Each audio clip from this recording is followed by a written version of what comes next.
My sisters and brothers, if you are someone Allah has chosen, even in the smallest ways, perhaps you've been guided to Islam deeply, or your heart clings to the Quran in a way others may not understand, then realize this: not everyone who sees your light will love you for it.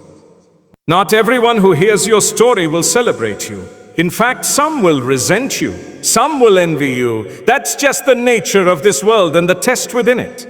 You see, when you begin to rise in your connection with Allah, or when He starts showing you signs that you're on a path different from the rest, one of the greatest threats you'll face won't come from enemies on the outside.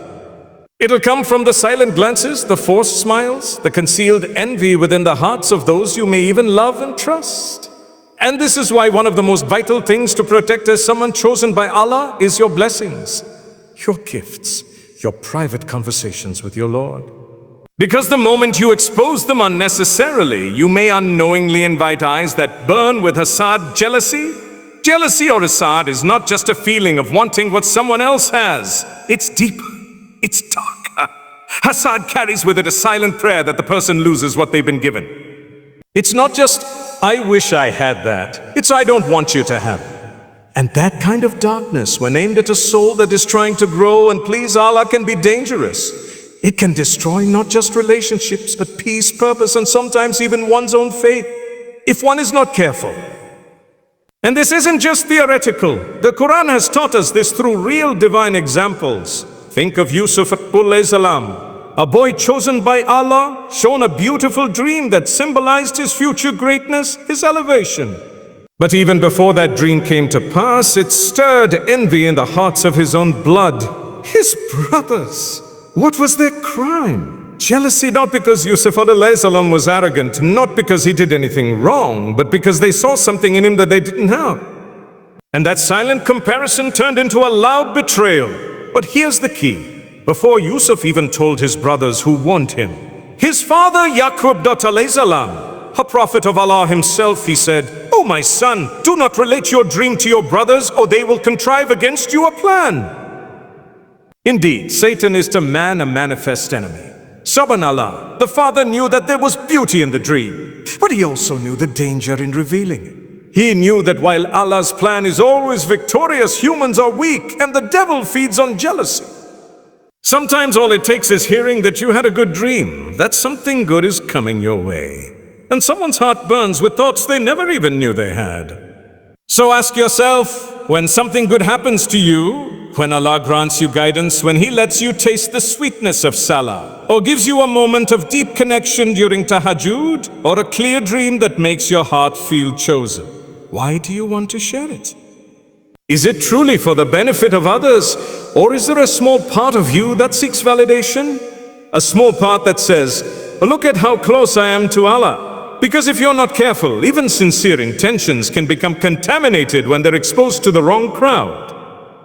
You might say, but shouldn't we share blessings so others can benefit? Shouldn't we inspire others? Yes, there's a time and place for that. There are people who are pure-hearted who will pray for you, who will love for you what they love for themselves. But let's be honest. Not everyone is like that. Not everyone who listens is listening with love. Some are listening to compete. Some are listening to find fault. And some are just waiting to see when you fall so they can say, see, they thought they were special. And this is where the wisdom of silence becomes a shield. It doesn't mean hiding everything. It means guarding what's sacred.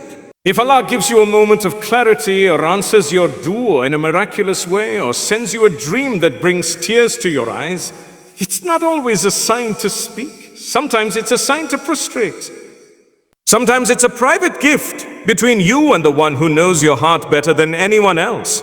And if you truly believe you are among those whom Allah is favoring, then you must also believe in the test of being envied, because even the Prophet Muhammad sallallahu alayhi wasallam himself was not safe from it.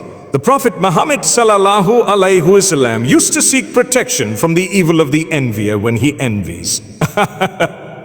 From the one who sees your blessing and burns inside. If he, the best of creation, asked Allah to shield him from hasad, who are we to ignore it?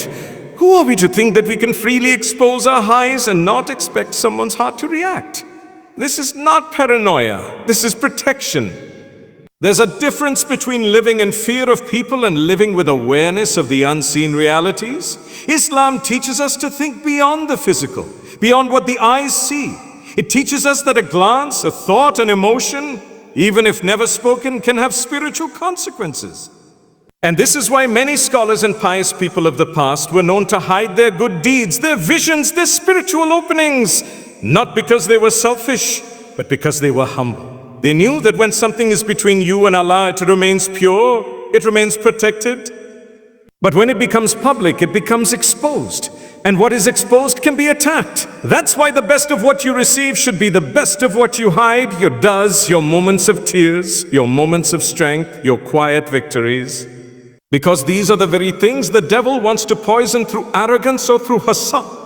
And he's not alone. He uses people whose hearts are vulnerable to jealousy even if they smile at you. So next time you're tempted to share something sacred, something that touched your soul, pause. Ask yourself, is this the right time? Is this the right person? And most importantly, would Allah be pleased with me sharing this? Because sometimes what seems like a moment of inspiration can turn into a trial if not handled with wisdom.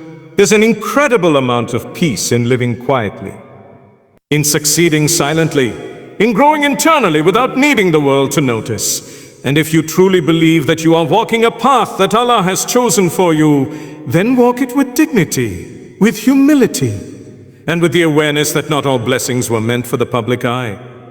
It's not superstition. It's a real phenomenon mentioned in the teachings of the Prophet Muhammad sallallahu alaihi wasallam. And it doesn't always come from bad people. It can come from good people in weak moments. People who love you but let jealousy slip into their hearts without realizing.